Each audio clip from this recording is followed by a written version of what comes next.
Là, je vais parler maintenant des relations avec les autres églises, et en particulier avec les chefs religieux. Donc, je m'adresse à des responsables, à des ambassadeurs.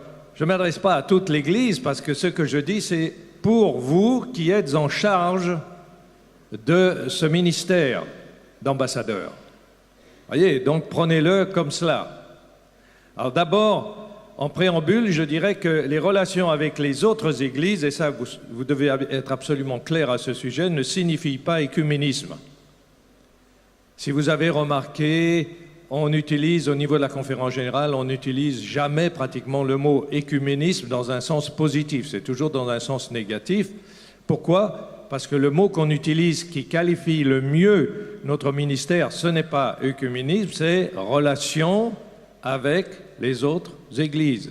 Interchurch relations, ou interfaith relations. Alors, vous voyez, pour simplifier, je dirais que quand on parle d'écuménisme, notre président souvent a parlé d'écuménisme dans ses prédications et on a eu des bonnes discussions, on s'est mis d'accord. Quand on parle d'écuménisme, on veut dire un projet qui vise à unifier toutes les églises chrétiennes d'une manière organique. Eh bien, nous ne sommes pas dans ce projet. Nous ne l'avons jamais été. Nous ne croyons pas à l'unité organique du christianisme. Parce que l'histoire nous enseigne que chaque fois qu'il y a eu l'unité organique, c'était pour persécuter les minorités. Et on sait très bien que si un jour il y a à nouveau une unité organique, elle ne pourra se faire que sans l'aide de la puissance de l'État et s'en sera fini de la séparation de l'Église et de l'État. Mais tant que nous vivons dans des pays de liberté religieuse, il n'y aura pas d'unité organique.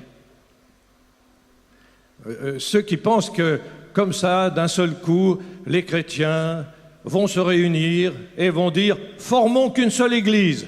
Alors là, je vous assure, il vous faut une drôle de dose d'optimisme.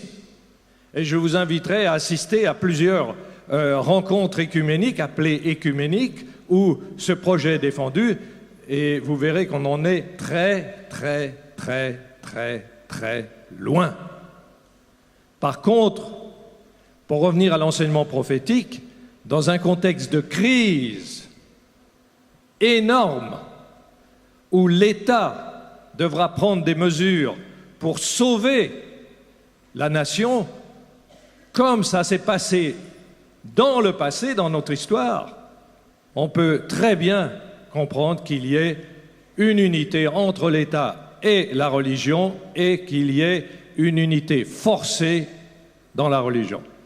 Alors j'espère que vous avez bien compris ça. Faites la différence entre écuménisme, et d'ailleurs quand on dit écuménisme, il faut toujours le définir, parce que dans les médias, on parle d'écuménisme pour un oui, pour un non. Vous avez une réunion avec des musulmans, des juifs, les médias vont dire que c'était une réunion écuménique. Pourquoi ? Parce que pour eux, pour les médias, tout ce qui est relation entre différentes religions est écuménisme. Mais l'écuménisme dont nous parlons, nous, qui a un sens prophétique, c'est l'unité organique. C'est ça que nous voyons comme dangereux, parce qu'elle ne peut s'accomplir que par l'oppression, que par la dictature de l'État, pour des raisons politiques, et elle ne peut que conduire, comme elle a conduit dans le passé, qu'à la persécution de ceux qui ne sont pas d'accord. Et pourquoi c'est très important de défendre la liberté religieuse ?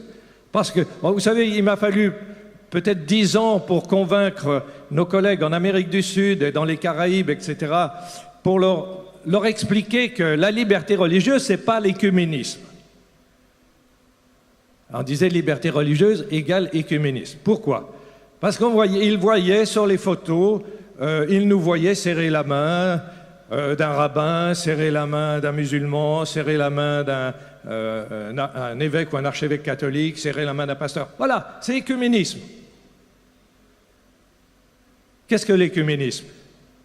Si j'avais un mouvement pour vous expliquer, l'écuménisme, c'est ça, vous voyez, le projet de l'écuménisme qui est en accord avec les paroles du Christ. Je ne condamne pas le fait qu'il y a une aspiration à l'unité. Voilà, le projet de l'écuménisme, c'est ça. On essaye de se mettre tous ensemble. Et quel est le projet de la liberté religieuse? Quelle est la mission de la liberté religieuse? C'est quoi? C'est de dire, vous avez le droit d'être ici si vous voulez être ici. Personne n'a le droit de vous forcer à aller au milieu si vous ne voulez pas aller au milieu. Et nous défendons votre droit d'être différent, de ne pas être associé si vous ne voulez pas être associé. C'est un droit, nous le défendons, c'est ça la liberté religieuse. Alors vous voyez, la liberté religieuse, c'est le plus fort rempart contre l'oppression ou la fin de la séparation entre l'Église et l'État. Donc quand vous avez compris ça, je pense qu'il ne devrait plus y avoir de confusion.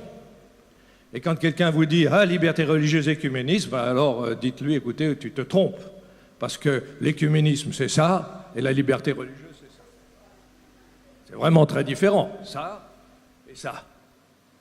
Vous voyez, donc, première chose. Alors, aussi, deuxième chose que vous devez bien comprendre, c'est que le Conseil écuménique des Églises, dont le projet maintenant, vous savez, ce sont des institutions qui ne se portent pas très bien parce que l'idéal écuménique de 1948 ou 1946 est presque mort. Il est malade, cet idéal, parce que les gens voient que c'est très difficile de fondre les institutions religieuses. Vous en fondez 2 et il y en a 4 qui naissent. C'est quelqu'un d'une église aux États-Unis qui me disait « On a réussi à unir nos 2 églises. C'est un succès. Nos 2 églises qui étaient différentes, maintenant n'en forment qu'un. Pourquoi? Parce que la moitié de nos églises sont vides, on n'a pas suffisamment d'argent, etc. Donc c'était mieux d'en faire qu'une. » Et puis quelqu'un a rajouté « En réalité, avant il y en avait 2, maintenant il y en a 4. » Parce que des 2 côtés, il y a des groupes qui n'étaient pas d'accord et ils ont formé une autre église. Et voilà comment ça se passe dans la réalité. J'ai participé combien d'années dans les comités centrales de ces grandes associations.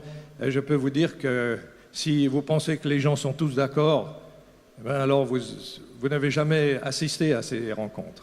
Les gens sont très différents, très opposés sur beaucoup de sujets. Le mariage gay, par exemple, divise complètement les églises.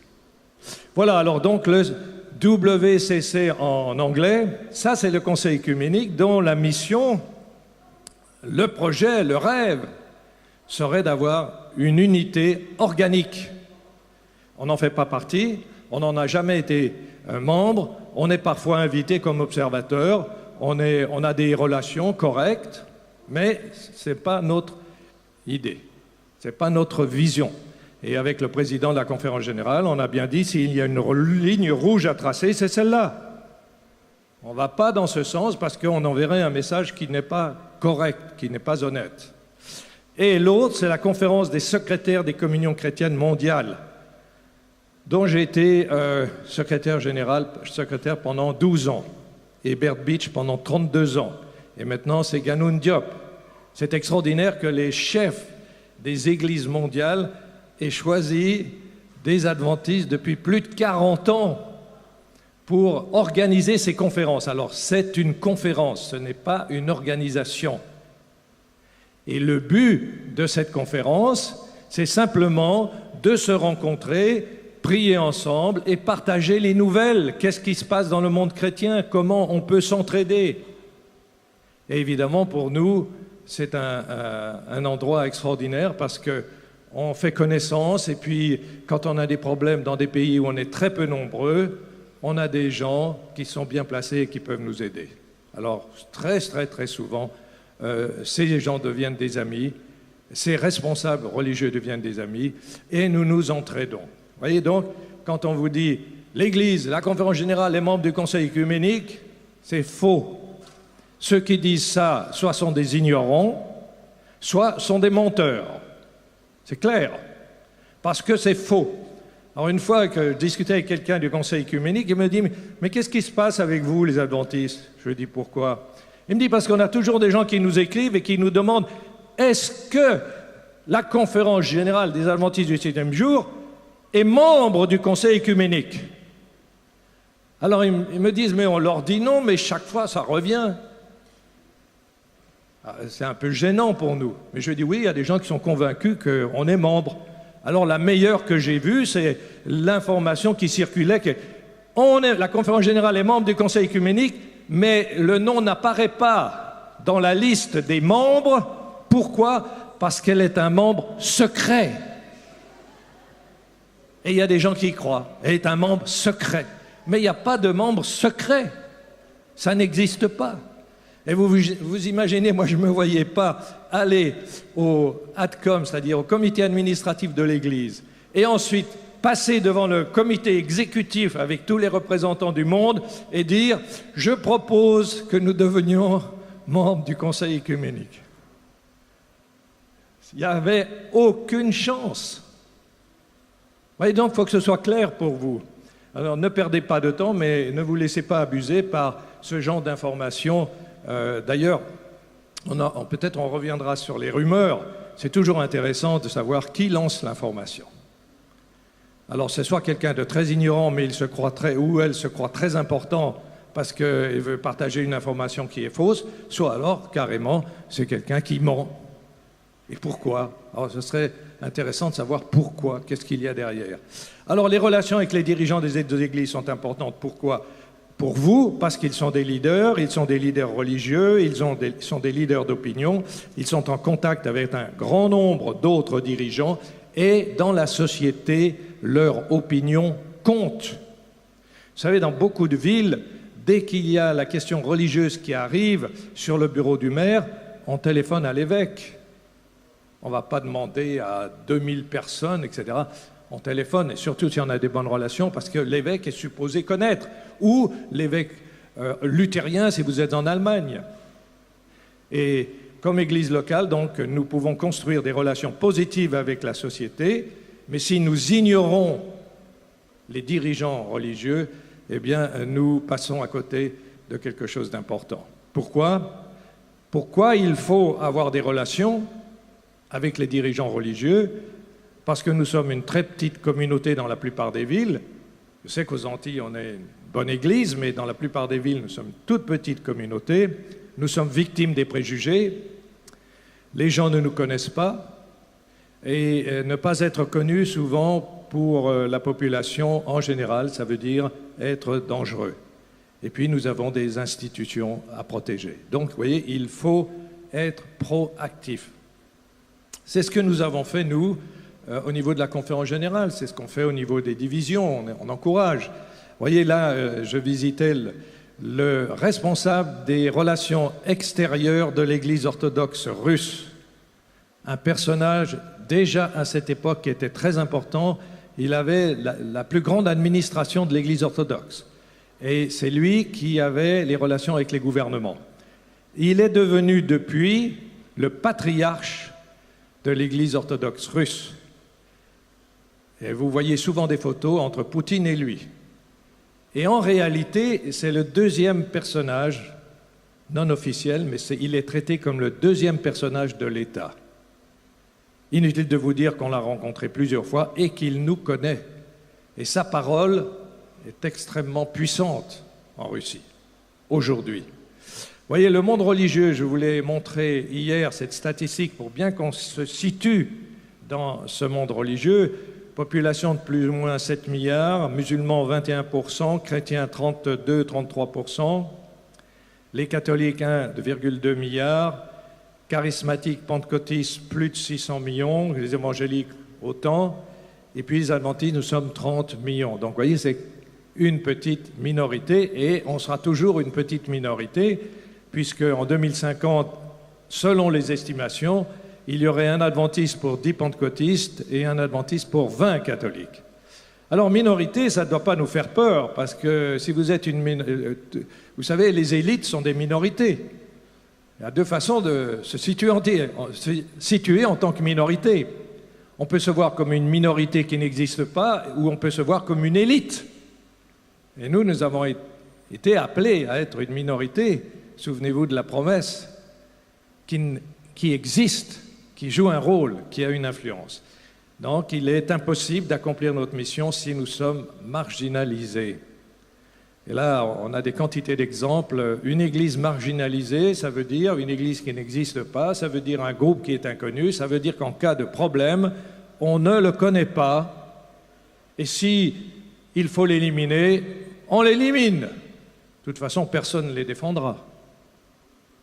Alors, quand on représente l'Église, on doit s'en référer à quoi? Aux documents officiels de l'Église. Si je suis un ambassadeur, je me réfère aux documents officiels. On ne doit pas partir, même pas sur des articles, même pas si vous avez un évangéliste ou un pasteur qui vient, qui vous dit « voilà mon opinion et tout ». C'est son opinion, il a le droit ou elle a le droit d'avoir une opinion. Mais nous, en tant qu'ambassadeurs officiels, on se réfère aux documents qui sont passés par tout le processus et qui ont été votés, qui sont des documents officiels. Premièrement, le plus important, relations avec les autres églises chrétiennes et les organisations religieuses. Ça, c'est le plus fort, il est dans la policy. Donc, c'est le document numéro 1. Alors, on pourrait croire que cette idée, vous voyez, on entend parfois, c'est un jour nouveau, etc. On pourrait croire que ça vient d'être voté par une clique de gens un peu trop ouverts et qui ont perdu leur vision. Et ça a dû être voté vers les années 2006-2007. En quelle année ce texte qui fait référence et qui est le numéro 1 a été voté? 1926. En réalité, il a été voté déjà par d'autres comités avant, bien avant. Vous voyez, ce n'est pas tombé comme ça d'un coup d'hier. Alors, ça aussi, vous devez le savoir. La question de l'ouverture, elle n'a pas commencé il y a 5 ans ou il y a 10 ans. Seulement, dans l'histoire des églises, il y a des hauts et des bas. Il y a des moments où l'église est plus conservatrice ou conservative et d'autres moments où elle est plus ouverte. Donc, il ne faut pas oublier cette histoire. Ouais. Deuxièmement, le mouvement écuménique. C'est un document de juin 1988 qui définit très très bien nos relations avec le mouvement écuménique. Il n'y a pas besoin de tourner, couper les cheveux en 4 et tout. Voilà le document essentiel. Ensuite, comment les adventistes voient les catholiques romains. Et ça, j'y étais quand on a voté ce document. J'étais membre d'ailleurs du comité des statements. Très important. Un document qui a été aussi voté et qui n'a pas été rejeté. Donc ça, ce sont nos 3 documents les plus importants. Vous devez les connaître et c'est cette ligne-là que vous allez suivre. Maintenant, ce que nous apprenons de ces différentes déclarations, il y en a encore d'autres, hein, mais ça, ce sont les plus importantes. Premièrement, nous devons éviter de créer des incompréhensions ou des tensions. Comme je vous ai dit, on n'est pas le ministère de la guerre. Hein, on est le ministère de la paix et on est des constructeurs de ponts. Le ministère de la guerre existe, on a des soldats, on a des guerriers et tout ça existe, mais nous, notre fonction, c'est justement de créer un équilibre dans ce gouvernement. Nous devons reconnaître le rôle de la mission des autres églises chrétiennes, c'est le document numéro 1. Voyez, on n'est pas une secte qui est dans un coin et qui dit à part nous, rien n'existe. L'Église chrétienne, elle a commencé à l'époque de Jésus, des apôtres, puis après elle s'est arrêtée, elle a disparu, et puis en 1844, 1863, elle est revenue, elle est sortie de la terre comme ça. Entre les deux, rien n'existe. C'est pas du tout notre position, sinon on ne citerait pas Luther comme étant le plus grand personnage du deuxième millénaire. On ne parlerait pas dans la tragédie des siècles de toutes les persécutions et comment l'Église chrétienne a traversé les siècles. Vous voyez, ce n'est pas notre vue. Nous sommes dans la ligne, dans l'héritage. D'ailleurs, les premiers adventistes ne se voyaient pas comme quelque chose qui est tombé du ciel, tout à fait différent. Ils se voyaient comme la continuité de la Réformation. et ils se voyaient comme les vrais protestants. Ensuite, nous devons manifester de la courtoisie et exprimer l'amour chrétien à l'égard des autres croyants. Ouais, des fois, ce n'est pas tout à fait le cas, hein. Souvent, c'est le cas. Mais nous, si on ne le fait pas, alors nous, on manque à notre devoir. Parce que vous imaginez un ministre des Affaires étrangères qui va insulter les autres gouvernements. Qu'est-ce que vous penseriez de ça? Il est envoyé aux États-Unis, la première chose, il rencontre le président et il l'insulte. Et vous dites, ouh là là là, revenez vite, on vous renvoie. Ensuite, nous devons promouvoir le principe de la liberté religieuse. C'est là où on a réellement une influence au sein des églises chrétiennes et des autres aussi. Nous devons reconnaître les valeurs morales des autres églises et des religions. Chaque église a des valeurs morales. Sur certains points, on le reconnaît. Par exemple, prenez l'église catholique, sur certains points, elle est beaucoup plus ferme que nous. On le reconnaît. Elle est beaucoup plus claire que nous dans les questions éthiques. Ensuite, maintenant, les citations. Ah, vous voyez, parce que souvent, pour ceux qui ne comprennent pas cette vision ou cette tradition dans l'Église, on cite Ellen White et on va prendre les textes évidemment hors de leur contexte et les plus sanglants, si on en trouve. Dieu a des enfants, nombreux d'entre eux, où? Dieu, les enfants de Dieu, où est-ce qu'ils sont? Beaucoup, il y en a beaucoup, où? Dans les églises protestantes. Ah ben alors ceux qui croient qu'à part nous, il n'y en a pas d'autres. Dans les églises protestantes. C'est tout. Et un nombre important où? Oui, c'est pas moi qui viens de l'écrire, hein, je voudrais quand même vous rassurer. Hein. Dans les églises catholiques, et ça n'a pas été écrit hier, qui sont plus vrais lorsqu'ils obéissent à la lumière dans le contexte de leur connaissance qu'un grand nombre de qui? Des adventistes du 7e jour qui ne marchent pas dans la lumière. Est-ce que ça, c'est une déclaration sectaire? Est-ce que c'est la déclaration de quelqu'un qui est fanatique? C'est Ellen White. Alors j'en ai plusieurs comme ça que je pourrais vous citer après. Maintenant, les origines des relations interconfessionnelles. Un document très important, une décision qui dit que pour l'amour de notre Seigneur Rédempteur, nous désirons cultiver quoi? Des sentiments fraternels. On doit cultiver des sentiments fraternels et maintenir des relations, comment? Amicales, avec tous ceux qui nomment le nom de Jésus et en particulier ceux pour qui partagent avec nous cette doctrine impopulaire de la seconde venue de Jésus. Est-ce que nous sommes les seuls chrétiens qui croyons à la seconde venue de Jésus? Non, vous êtes d'accord quand même, hein? Alors, voyez, cultiver des sentiments fraternels et maintenir des relations amicales.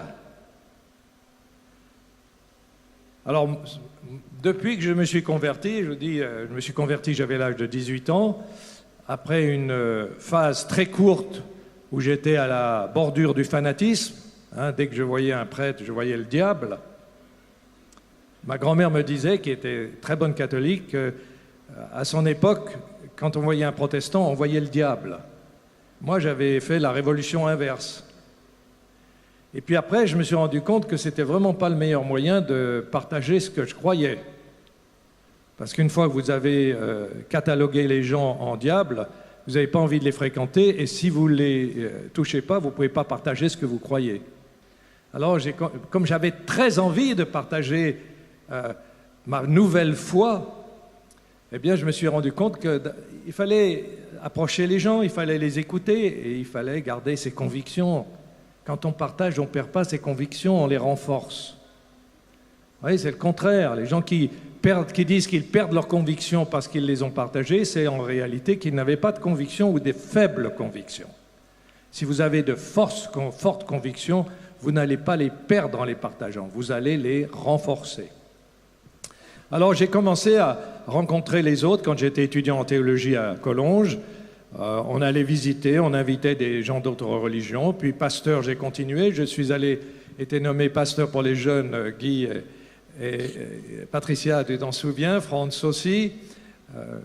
Et puis plusieurs qui étaient à Montpellier à cette époque-là, Rachel, Simone. Eh bien, à ce moment-là, on avait un pasteur qui, lui, avait des relations extraordinaires. Il était très adventiste. C'était intéressant de voir ça. C'est un peu comme Bear Beach, des gens très adventistes, mais qui ont des relations extraordinaires. Et qui n'ont jamais eu peur de dire ce qu'ils croyaient. Et qui se sont jamais sentis inférieurs parce qu'ils étaient adventistes. Mais qui prenaient l'initiative, qui invitaient, etc. Et là, alors, j'ai beaucoup appris. Ensuite, on m'a demandé de venir à l'Union franco-belge pour m'occuper des relations publiques et des communications. Alors, à nouveau, j'ai fréquenté les organisations chrétiennes. On a établi des bonnes relations. Puis ensuite, c'était la division. Là, je m'occupais de la jeunesse et des communications, donc c'était un peu moins.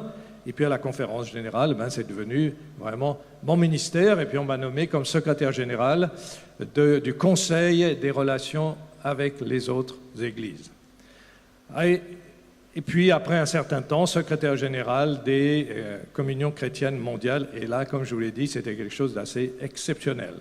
Vous voyez, ce qui m'a permis de rencontrer des chefs religieux et des chefs d'État. Et vous voyez très vite, vous vous apercevez qu'entre chefs d'État, ministres de gouvernement, archevêques, cardinaux, évêques, pasteurs, ce sont souvent des gens qui se connaissent très très bien. Ce sont souvent des amis même. Vous voyez ici Mbeki, eh bien les gens qui sont autour, comme un grand ami à droite, Ishmael Noko, et puis l'archevêque, le cardinal à côté, sont des gens qui connaissaient très bien le président. L'archevêque de Canterbury, et puis on devient amis, comme je vous ai dit, on devient amis. Et je pourrais raconter, si j'avais plus de temps, avec Ishmael Noko, le leader des luthériens, on continue à avoir des relations, et son fils collabore avec nous. Voilà, l'Armée du Salut, un grand évangéliste américain qui est venu à la conférence générale. Et puis des fois, on nous demandait, des groupes interreligieux nous demandaient de venir parler avec nous. Alors on les recevait. Vous voyez, ça, on a essayé de commencer un dialogue, une conversation avec les Sikhs, parce que les Sikhs sont une minorité, et pour la liberté religieuse, c'était important d'avoir des alliés qui comprennent ce qu'est une minorité. L'Armée du Salut, les évêques orthodoxes qui nous soutiennent dans leur région du monde où on est très petit. Et puis là, je vous ai parlé des baptistes hier. Voici Neville Callahan, qui est le secrétaire général des baptistes. Il venait de la Jamaïque et c'était un grand ami. Le précédent aussi était un grand ami d'Anton Lotz, invité par les Mormons à faire un discours devant les gens dans la communauté mormone qui ont une très haute position. Et voilà, vous voyez, on m'a demandé de faire un discours à l'université. Et qu'est-ce qui s'est passé après? Eh bien après, eux, ils ont demandé de venir nous visiter. Et deux apôtres, vous savez qu'il y a 12 apôtres chez les Mormons et un prophète, 2 apôtres sont venus, et notre président était là, et on a eu une très très bonne réunion. Et on a dit que pour la liberté religieuse, eh bien on travaille ensemble. Les musulmans, quand vous visitez un pays musulman comme l'Indonésie, vous voyez, notre Église a de bonnes relations avec les organisations musulmanes qui sont très puissantes, et ma visite était l'occasion de les rencontrer, de rencontrer les dirigeants, ces dirigeants d'une association qui a plus de 40 millions de membres. Les bouddhistes également, on essaie de les rencontrer. Ne croyez pas que les bouddhistes, dans les pays où ils ont la majorité, sont toujours des gens les plus pacifiques. Ils peuvent être très violents. Certains d'entre eux, pas tous, mais certains d'entre eux, comme au Sri Lanka ou au Myanmar. En Russie, pourquoi on existe? Pourquoi on existe en tant qu'Église? Essentiellement pas par notre nombre, on est trop peu. Essentiellement par les bonnes relations qu'on a eues depuis des années avec les autorités. En Colombie, vous vous souvenez, en Colombie, il y a 50 ans, on était persécutés en Colombie. Aujourd'hui, le président vient à nos manifestations. Et puis les rabbins aussi, j'étais devenu un bon ami avec une célébrité en Amérique du Sud. Et voyez là, sur la liberté religieuse, Chaque année, on organise une rencontre d'experts. Et vous voyez, regardez, cet archevêque devant, je ne sais pas si vous le voyez, qui a la croix. Voilà, vous avez un évêque protestant celui qui a le plus d'influence en Norvège, qui est un grand ami, qui a marié les princes, etc., qui vient avec nous. Ensuite, vous avez cet archevêque, vous avez un imam musulman. Et l'archevêque, qu'est-ce qu'il veut faire? Il m'a dit, là, John, je vais tout faire pour que vous puissiez revenir en Syrie, où on a été expulsés. Je vais tout faire. Je lui ai dit, mais ça va mal en Syrie, il y a une guerre civile. Il a dit, oui, mais moi je vis à Alep, je suis l'archevêque d'Alep, il y a beaucoup de chrétiens à Alep, et pour l'instant tout va bien. Ben, aujourd'hui, ce n'est pas le cas. Et qu'est-ce qui est arrivé à ce grand ami de l'Église? Il a été kidnappé et on ne l'a plus jamais revu. On a perdu un grand ami. Mais vous voyez, quand on a eu notre congrès en Chili, eh bien, les pentecôtistes sont très nombreux au Chili. On avait de bonnes relations avec eux, les musulmans, dans des questions où il y a des guerres civiles, dans des contextes de guerre civile. Quand on va en Jordanie aussi, on rencontre, et ainsi de suite. Vous voyez, des occasions, des événements que l'on crée, et on ne manque pas d'inviter des gens qui ne partagent pas nos opinions, mais avec qui on peut partager des choses comme la liberté religieuse. En Haïti, où on a eu le premier festival, un congrès, eh bien, on avait un grand ami là-bas, le dirigeant de l'armée du salut. Et puis dans d'autres pays, à Yaoundé aussi, à nouveau, où le Premier ministre est venu. Vous voyez ici, c'est au congrès de Cape Town. Et là, vous avez un personnage très influentiel. Il est un grand ami de Mandela. Il a lutté avec Mandela. C'est un Anglais d'origine, mais il vivait en Afrique du Sud. Et là, il y a une petite histoire, je n'hésite pas à vous la raconter. Quand on me l'a présenté, il a dit, mais pourquoi vous faites un congrès sur la liberté religieuse? Il a voulu savoir et il m'a posé la question, mais quelle église il y a derrière vous? Parce que c'était le congrès de l'association. Alors je lui ai dit, c'est l'église adventiste. Et visiblement, il a eu une réaction. Il m'a dit, l'église adventiste du 7e jour? J'ai dit, oui, l'église adventiste du 7e jour. Il a dit, mais ça c'est étrange. Pourquoi c'est étrange? J'ai dit, parce que moi j'étais missionnaire en Zambie, et en Zambie, les adventistes sont très nombreux. Ils sont presque 1 million maintenant. Et ils ont des gens au gouvernement et tout partout. J'étais missionnaire en Zambie, et les seuls qui ne voulaient pas venir à nos réunions, c'était les adventistes. Et je me suis dit, alors il n'y a pas plus sectaire que ces adventistes. Et puis là, vous venez et vous dites que vous allez inviter les gens qui ne partagent pas votre foi, mais qu'est-ce qu'il y a derrière? Quel est votre plan? J'ai dit, il n'y a rien du tout. La liberté religieuse, c'est une tradition, et c'est admis depuis le départ que quand on défend la liberté religieuse, on associe les autres. Ça peut paraître étrange d'une église très conservatrice qui, dans le domaine de la liberté religieuse, de la santé et de l'éducation, travaille avec les autres. Alors il dit, allez, bon, on va voir. Et il me dit, ben écoute, viens me voir dans mon église. Je prêchais dans une grande église anglicane. Et puis je te présenterai, ça fera de la publicité pour le congrès. Alors je suis arrivé un peu à la fin. Et puis, quand il m'a vu, il m'a dit, voilà, alors à la fin, il a dit, bon, attendez avant de partir, il a dit aux membres, c'était plein, attendez avant de partir, je voudrais vous présenter un ami. Alors il me dit, John, viens. Alors j'arrive, et il dit, voilà, le docteur John Graz est un adventiste. Puis il s'arrête. Alors là, vous me posez des questions, là, vous voyez. Vous vous dites, qu'est-ce qui va suivre? Alors, le docteur John Graz est un adventiste, il s'arrête, respiration, mais il est une gentille personne. Alors tout le monde a ri comme vous, et puis alors il a dit, il organise un séminaire, etc., un congrès, etc. Et puis j'ai pu faire mon annonce. Mais ce qui est intéressant, c'est qu'à la fin du congrès, il m'a dit, John, j'aimerais t'inviter avec ton épouse à la maison. C'est un personnage important, hein. Et je suis allé chez lui, un homme extraordinaire. J'ai vu sa femme, les enfants, et puis il m'a dit, quand je suis parti, il m'a dit, tu sais, j'avais des tas de préjugés à votre égard, mais je dois vous dire que ce que vous faites, c'est un travail extraordinaire. Venant d'un homme qui a combattu contre l'apartheid, qui était prêt à donner sa vie pour une cause juste, eh bien, je vous assure que ça veut dire quelque chose. Voilà, il avait découvert ce qu'était en réalité l'adventisme, voyez. Alors voilà, en Mongolie, pourquoi en Mongolie? Parce que si on laissait les choses faire, la Mongolie deviendrait un État bouddhiste. C'est ce que souhaitent les bouddhistes, et à ce moment-là, on aurait des problèmes. Toutes les autres religions ont des problèmes. Avec les musulmans, vous connaissez ici, ça c'est l'ancien pasteur qui maintenant est gouverneur général de la Jamaïque, et puis là, le gouverneur de l'État de Rio. Alors vous voyez, tous ces gens ont une connexion avec la religion. Le gouverneur de Rio, il nous a raconté, il nous a lu la lettre que son père avait écrite après avoir visité une église adventiste. Et puis, alors, le rapporteur spécial des Nations Unies, qui est devenu un bon ami de Ganoun Diop, et lui, il est professeur de théologie catholique. Vous voyez que la religion, en fait, elle est partout. Alors, une citation d'Ellen White, nos pasteurs devraient rechercher à venir près des pasteurs des autres dénominations. Et vous avez bien entendu ça?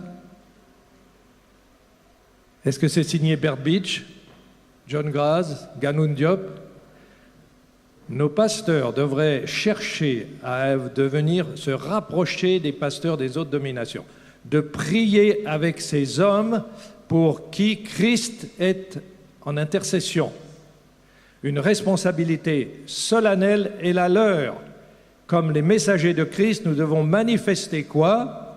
De la haine, de la rancune, du rejet, de l'animosité, de la violence? Non? Un profond et honnête intérêt dans ces quoi? Faux docteurs, faux prophètes? Dans ces bergers du troupeau. Alors là, il faut réfléchir sur une citation pareille et dire qu'elle a été écrite il y a plus d'un siècle par quelqu'un qu'on utilise fréquemment pour dire qu'il ne faut surtout pas avoir de relations avec les autres. Et alors j'en ai encore d'autres, bien sûr. Vous pouvez avoir l'opportunité de parler dans des autres églises. Elle ne dit pas qu'il ne faut pas le faire, elle dit parce que Ellen White a été invitée à parler dans des églises baptistes sur l'intempérance, etc. Elle a été invitée par des associations de femmes. Elle était militante pour la cause des femmes, etc. Donc, vous voyez, elle dit que, attention, il faut être prudent, n'utilisez pas la plateforme qu'on vous donne pour dire des choses qui, après, vont vous fermer la porte à jamais. Et c'est ce que beaucoup ont fait. Ils ont considéré que, au début, par exemple, ceux qui ont commencé en France, les missionnaires, ils étaient invités par toutes les églises protestantes, et puis il ne manquait pas de dire, si vous n'observez pas le sabbat, vous allez être perdus. Ben, c'était fini, les églises se sont fermées les unes après les autres. Vous voyez, mais eux, ils étaient contents, ils avaient dit la vérité. Enfin, ils le pensaient. Voilà, alors, en tant que notre Église, si on a de bonnes relations, elle sera plus visible dans la ville et dans le pays. Nos dirigeants auront une meilleure image, parce que, vous voyez, tout ce monde se tient, c'est un même monde. Notre Église sera moins la victime de préjugés, ça c'est très important, et notre Église aura une voix dans la communauté. Ça aussi, comme on l'a signalé ce matin et plusieurs fois, on a la capacité, avec ce que nous connaissons, avec nos principes, d'avoir une voix positive dans la communauté. Notre Église paraîtra plus attractive. Évidemment, quand on enlève tous ces préjugés, ça fait plus de barrières, les gens peuvent venir écouter. La communauté dans laquelle nous vivons aura moins de préjugés, notre témoignage chrétien sera plus approprié et on deviendra une voix positive dans l'espace public. Vous voyez, mais autre côté maintenant. Mais ces relations avec les autres croyants doivent être conduites avec sagesse. Vous voyez, sagesse. C'est pour ça que je dis, on parle avec des ambassadeurs. Je serai peut-être plus prudent avant de dire à toute l'Église, allez par-ci, allez par-là. Je parle à des ambassadeurs dont la mission, et à des pasteurs, dont la mission est aussi de rencontrer les autres.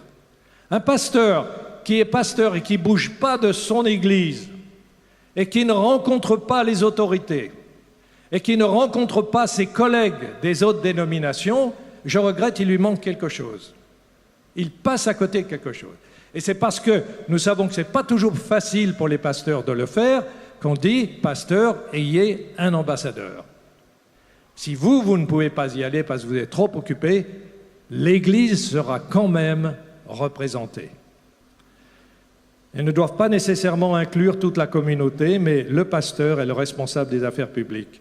Maintenant, sur l'évangélisation, posez parfois la question, on nous pose souvent la question. Une évangélisation agressive et irresponsable. Vous voyez, je ne dis pas une évangélisation correcte. On peut très bien dire des choses avec lesquelles les gens ne sont pas d'accord, mais c'est toujours la manière dont on va le dire. Vous voyez, parfois, on voit on veut prouver quelque chose et on attaque les autres. Est-ce que c'est nécessaire d'attaquer les autres? Pourquoi ne pas s'en tenir justement à prouver par la parole pourquoi on croit au sabbat, pourquoi on croit à ceci? Et puis, on peut aussi ajouter quelques pages d'histoire. Mais ce n'est pas nécessaire de dire que les autres sont des méchants, sont des persécuteurs, etc. L'évangélisation publique peut confirmer les préjugés négatifs ou donner une image positive de l'Église. Ouais, le discours ce matin est tout à fait adapté, l'évangélisation était positive. Les évangélistes étrangers doivent être très prudents dans leurs conférences, oui, parce que les évangélistes étrangers, ils viennent, ils font un show, enfin un show, je ne veux pas, ils prêchent, ils viennent, ils prêchent, puis après ils partent. Mais souvent, quand ils partent après, ceux qui restent disent, d'un côté c'était bien, mais d'autre côté, maintenant, on a beaucoup plus de portes fermées. Donc, vous voyez, il faut mesurer tout cela. Et les gens que vous invitez, il suffit de les informer. Ils sont ouverts, ils vont essayer d'éviter que vous créez des problèmes. Devrions être vus comme des faiseurs de paix. Bénis soient les pacifiques, car ils seront appelés fils de Dieu. Autant que cela est possible et que cela dépende de vous, dit l'apôtre Paul. Qu'est-ce qu'il faut faire? Vivez en paix avec tous. Vous savez, on parle de la réforme. Vous savez, il y a eu un tournant dans l'histoire de la réforme en France. Il y a eu un tournant. La France était très ouverte aux idées de la réforme. On dit, des estimations, qu'environ 16% de la population était en faveur ou était déjà convertie, était réformée, protestante. Et parmi l'élite, plus de 30%. D'ailleurs, la Saint-Barthélemy, c'était pourquoi? C'était pour éliminer les élites. 30%. Et quel a été le tour? Quel a été le tournant? Le tournant a été quand une équipe, c'était avant la Saint-Barthélemy, quand une équipe de protestants fanatiques sont venus placarder un grand poster contre l'Eucharistie ou sur la porte de la chambre du roi. Et quand le roi a vu cela, il a dit, mais s'ils sont capables de venir placarder sur la porte de la chambre, la prochaine fois, ils viendront me tuer. Ce sont des gens extrêmement dangereux et je dois immédiatement les combattre. Alors merci pour ces zélés, vous voyez. Et il y a des quantités d'histoires comme ça. Alors une autre citation d'Ellen White, je suis instruite à dire à notre peuple, prenez garde, en portant le message, notre message, ne faites pas d'attaque personnelle sur les autres églises. Même pas sur qui.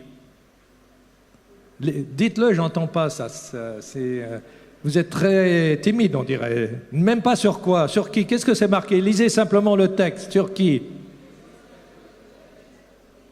J'ai cité j'ai fait un exposé devant les plus grands évangélistes de notre communauté, de notre Église, et j'ai cité cette citation. Beaucoup ne la connaissaient pas. Les anges de Dieu voient dans les différentes dénominations, quoi? Qu'est-ce qu'ils voient? Beaucoup pourraient être atteints par la plus grande cautious. Attention, prudence, voilà. Alors, le conseil, laissez Jésus-Christ, le Christ Jésus, être exalté, gardez-vous à affirmer la vérité, car les attaques peuvent provoquer des blessures et ne sont pas bonnes. Le meilleur moyen d'exposer l'erreur, c'est quoi? La fausseté de l'erreur, c'est de faire quoi? C'est de présenter les évidences de la vérité. Vous voyez, on peut présenter la vérité avec amour, avec le sourire, sans blesser inutilement ceux qui ne la partagent pas. Ils ont le droit de ne pas la partager. Vous voyez, je me souviens d'une personne qui avait suivi une campagne et qui disait « Je suis sûr, après cette campagne, je peux vous dire une chose, je suis sûr que vous avez la vérité. » Mais elle a ajouté « Mais il y a une chose qui vous manque. C'est pour ça que je ne rejoindrai pas votre Église. Qu'est-ce qui vous manque? L'amour des autres. Parce que vous n'avez pas exprimé cet amour dans vos prédications. Vous voyez, l'amour des autres, ça fait partie de l'Évangile. Et Ellen White va dire aussi que peut-être un jour on aura moins à dire au sujet de la papauté et qu'il y aura d'autres choses aussi, etc. Vous voyez qu'elle n'est pas absolument dans une voie. Encore cette dernière citation, c'est une déclaration officielle sur le prosélytisme. Les activités missionnaires et évangélistiques ont besoin de respecter la dignité, doivent respecter la dignité de tout l'être humain. Les individus ont besoin d'être vrais et transparents quand ils font rapport, quand ils se rapportent, quand ils font rapport avec d'autres groupes religieux. Parfois, vous savez, on prend ce qu'il y a de pire chez les autres, le pire des pires, et puis on compare avec le meilleur de chez nous. Alors, si on veut aller dans le pire et qu'on veut être honnête, comparons le pire de chez nous avec le pire des autres. Parce que sinon, c'est pas honnête. Hein, si vous résumez l'Église catholique à l'Inquisition et que nous, on est les meilleurs, on a les hôpitaux, etc., c'est pas honnête. Les catholiques font beaucoup d'hôpitaux, d'écoles, ils ont un service humanitaire extraordinaire. Donc, vous voyez, il faut être honnête. La terminologie devrait être utilisée pour éviter d'offenser les autres communautés. Les déclarations qui sont fausses ou qui ridiculisent les autres religions ne devraient pas être faites. Ça nous déshonore. Voilà la vérité. On est déshonoré. Mais vous voyez, il faut en être conscient. Alors voilà, c'est ce que je voulais vous dire ce matin. Vous voyez que c'est tout à fait conventionnel, c'est tout à fait... nous sommes appelés aussi à être des agents de réconciliation. Et ça ne veut en aucun cas dire qu'on ne sait plus ce qu'est la vérité, qu'on ne sait plus où on va, qu'on ne sait plus d'où on vient. Au contraire, on le sait. C'est vrai aussi pour les autres. Les autres aussi, à une époque donnée, ils ont écrit des choses méchantes à notre égard. Mais quand je les rencontre, ils ne me les sortent pas comme ça, envoyés dans la figure. Vous voyez, il y a une manière. Toutes les religions ont des côtés positifs et négatifs. Toutes les religions, toutes les églises, à un moment donné, ont cru qu'elles avaient la vérité absolue. Il y en a encore qui le croient d'ailleurs. Hein, et puis que les autres étaient des méchants hérétiques qu'il fallait éliminer. Nous, on a été souvent les victimes. Pendant plus d'un millénaire, les dissidents de l'Église chrétienne ont été péris dans les bûchers, victimes de l'Inquisition.